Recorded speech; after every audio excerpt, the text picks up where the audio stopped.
随着中国的科技发展普及，目前中国终于走上了发展快车道。目前全世界针对综合国力的排行榜中，美国人呢属于瘦死的骆驼比马大，仍旧在第一。俄罗斯和中国不相上下，可以说并列第二。尤其在深空探索方面，美国先发制人，率先组建太空军，想对地球上其他国家形成技术上的优势。俄罗斯靠着家里的老本，这几年也开始恢复太空探索项目。中国后来居上，开始快速赶超美俄啊！今天本虎就跟大家聊聊中美俄三国在人造卫星上的对比啊，主要对比的是三国的卫星数量以及卫星的使用方式。首先得了解一下人造卫星都有什么用啊？一般情况下，军民了解最多的主要是间谍卫星和导航卫星，但实际上人造卫星就功能上说，一共有8种，分别是侦察卫星、资源卫星、通讯卫星、天文观测卫星、科学卫星、导航卫星、气象卫星以及测地卫星。其中大家在生活中最常接触到的有3种，分别是通讯卫星、气象卫星、导航卫星。通讯卫星主要用于实现全球通讯同步，包括收集电话、电视、广播等等等等。气象卫星顾名思义，用于观测地球气象。这几年中国的气象预报那是越来越准了，也是托中国气象卫星越来越多的福，观测的也越来越精确。最后也是最重要的就是导航卫星。导航卫星是一种重要的军兵两用卫星，你不管是私家车出门开车溜达认路，还是战争时期导弹追踪目标，都需要导航卫星。值得一提的是，2022年开始，我国新生产的国产手机使用的都是北斗导航系列中的北斗3号导航卫星，在失去外界信号的情况下，还能使用北斗短报文功能实现紧急求救，是美国 GPS 导航卫星所不具备的。卫星这么重要啊，各国自然要大量发射。有统计证实，目前人类发射的航天器中90%是人造卫星啊，也就是说，目前人类发射的5000多个航天器里面有5000个人造卫星。值得一提的是，2022年全球实施了186次发射任务，发射航天器2400多个，是自1957年人类第一次发射航天器以来最多的一年。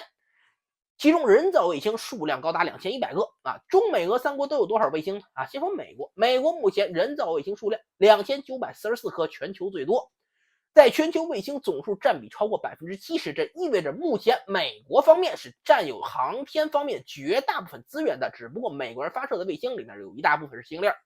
这玩意儿说好听了叫卫星，说难听了叫战卫服，没啥作用，就是占据太空中优秀的人造卫星部署节点。你就再说难听点，太空垃圾。专门拿来恶心别的国家，尤其是中国。这侧面反映出美国航天科技发展开始停滞。为了能让自己保持优势，美国人已经什么下三滥的手段都用了。且不说对自己有没有好处吧，反正只要对别的国家有坏处，他们就一定要做。目前美国有1500多个星链卫星，也就是说真正有用的卫星不过1000多个而已。美国人还计划把星链卫星的数字扩大到42000颗，只能说在缺德这件事上，没有多少人是美国的对手。其次就是中国，中国目前有499颗卫星，排行世界第2，相比美国来说还有不小差距，但中国卫星发展速度最快。根据2021年中国卫星导航与位置服务产业发展白皮书里，2020年我国的卫星同比上涨速度是16.9%，年均复合增长速度20.11%，平均每年都会较上一年增长1/5左右的卫星当然这个发展速度肯定是有极限的，但即便如此，也比美国快了很多。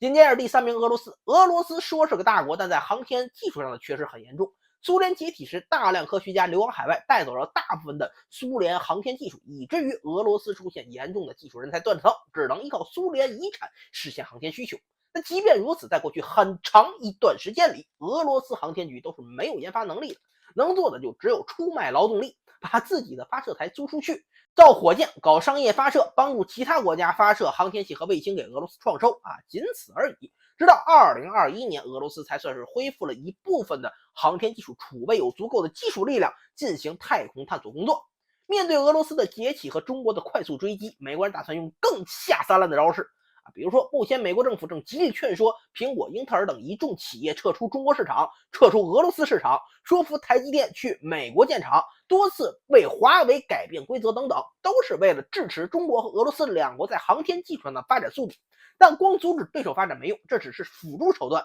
自己的发展停了，中俄早晚能追上美国，无非就是时间快慢的问题而已。